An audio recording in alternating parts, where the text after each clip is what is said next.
We're going to take a look at the editing behind the Aviation Museum.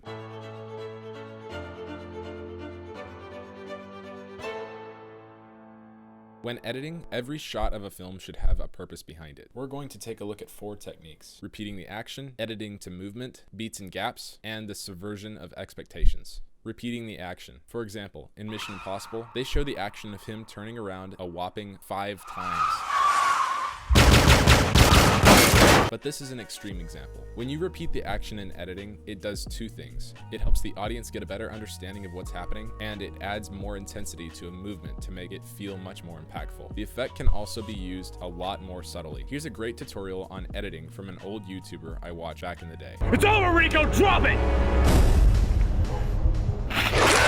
The spin isn't strictly continuity based, because if you were to cut it with continuity, he's gonna be about halfway here, and then he should be about here for the spin. But look what happens here if we did cut exactly to where he is in 3D space.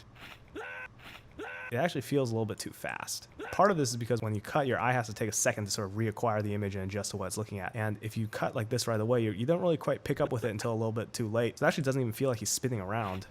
It feels like it kind of warps over, and by dragging it back a few frames and having to restart the action, sells that spin move a little better by backing up in time a little bit. So how do we apply this technique in the Aviation Museum? Well, when the plane drops, the action is shown 3 times. So if you were to edit it correctly to continuity, instead it'd look like this. An important element to editing is movement. When you cut to movement, it helps smooth an edit to keep the audience from knowing you made a cut. Some of my favorite examples on editing to movement is Watchtower over Turkey and Captains of Spaceship Earth. Just downloading those videos and going frame by frame to look at how they're edited is a great way to learn cutting to movement. In the Aviation Museum, the easiest example is in the deer shot. As the deer's ear moves, we cut to the close-up of its ear moving to transition the shot easier. Here's what it would look like without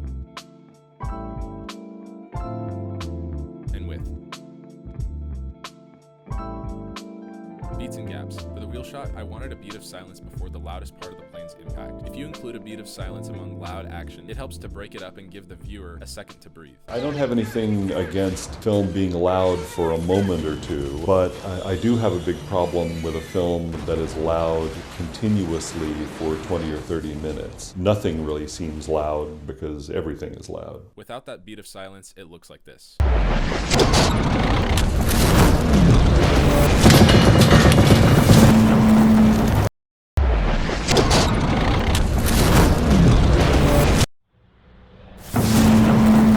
Subverting expectations. There was a big change made to the climax. When the girl looks past the camera, we originally had a shot of the sunset from Angeles National Forest. The problem was I was having a hard time getting the lighting and motion of the model plane to integrate into the shot. And that's when I showed it to a friend, and he said, "What if you just took it out?"